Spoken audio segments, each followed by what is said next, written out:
Hi, it's Mrs. Miller with Florida Virtual School. I'm here to tell you about the production possibilities curve. In front of us is a standard production possibilities curve that shows how much of two goods one nation can produce. In this case, we're looking at chewing gum and candy. You'll notice that the maximum amount of chewing gum that the nation can produce is 20 units, and the maximum amount of candy is 4 units. When we look at a production possibilities curve, we look at the shape of the curve from the origin. So this one we can see is bowed out or concave from the origin. We know that because this is concave or bowed out from the origin, it shows increasing opportunity costs. And we can prove that. So our origin is 0. When we're producing at 0 pieces of candy, we can produce 20 chewing gums. If we add our first piece of candy, you can see that we're only going to produce 18 chewing gums. So the opportunity cost of producing the first piece of candy is 2 chewing gums. When we add our second piece of candy, we can only produce 14 pieces of chewing gum. So the opportunity cost is 4. If we add the third, we can see that it's 6. And finally, if we add the fourth, we can see the opportunity cost is 8. So the opportunity cost is increasing as we produce more and more candy. Here we have different points on the curve.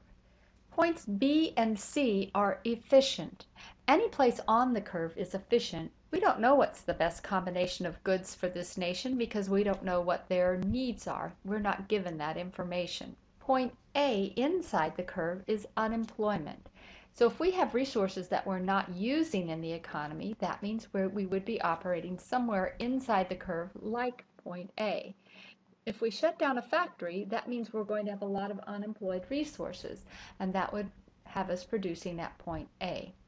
Even though we're operating at point B or C, and that's efficient, we will still have some unemployed resources because we always have the natural rate of unemployment, resources that aren't being used because people are changing jobs or jobs are relocating or their skills are outdated. Point D is unattainable.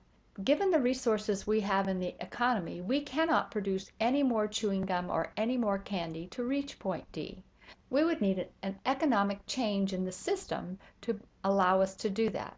Or we would need to be able to trade with another nation for one or the other goods and specialize in the good that we're best at producing. I mentioned that there are some things that actually cause us to be able to reach point D, and there are 3 items that we would talk about. One would be new resources.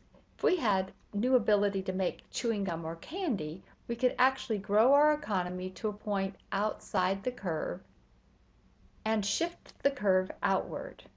Besides finding new resources, we could also increase our capital investment by building more factories that will allow us to produce more of the goods. Or we can become more productive using the resources that we already have and cause the curve to shift outward as well. When the curve shifts outward, this is an example of economic growth in this society. Now, economic growth isn't just an outward shift. Economic growth can decrease by shifting inward if we have a destruction of resources or a decrease in productivity. Either of those things could cause us to shift inward. I think that's probably everything you need to know about the production possibilities curve. Be on the lookout for the next lesson on comparative and absolute advantage.